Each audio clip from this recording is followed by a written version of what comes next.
Barka da zuwa tashar ku danna subscribe domin kasancewa tare da sai ku danna alamar ƙararrawa domin samun shirye-shiryenmu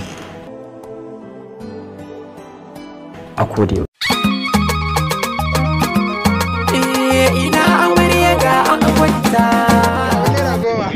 Aibi na wannan na kemfu ko ne na. Lokacin da babba na abu ya kai na maka. Allah, abu fa babba ya kai. Yo ta hada.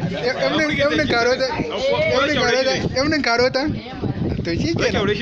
Wallahi to yau baki wasa ba kawai za ki tafi gida. Allah ba kai Dama ya dai sau ba sa son. Kaga bari ka ji. Na dawo daga Bauchi ne. Ina dawo daga Bauchi. Ina ba ina shigo Bauchi ne wata yanda nake ganewa ya ne sau za ka gan su fara shigo gari. Ina so na bota dambare ne a iska koriyar lamba. Tutar Najeriya ka muku ai. Akwai bidiyo ake dawa ba.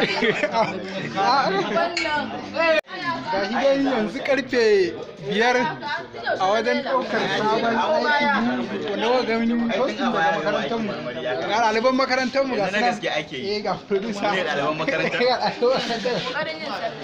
Wanda ɗaliban ba ta ji ga ta wata da kokari a aji kuna kallon. Ba ina da kokari wallahi ba na ji dai.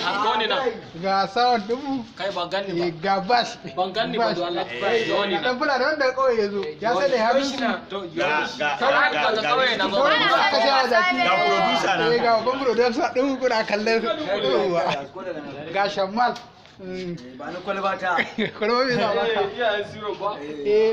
Ga sauran ɗaliban nasu. Ga akwai ragowar. Ragowar me? Amin. To, rige mana yarwa da ni rige. Yau wato a ci gaba kasar gwadi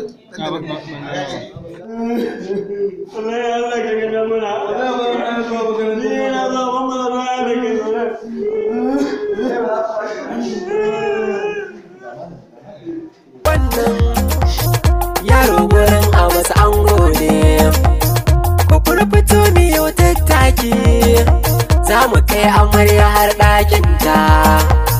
Fitausi yanzu ke ce amarya ga abas naki a yanzu ya zamo ango ne amarya.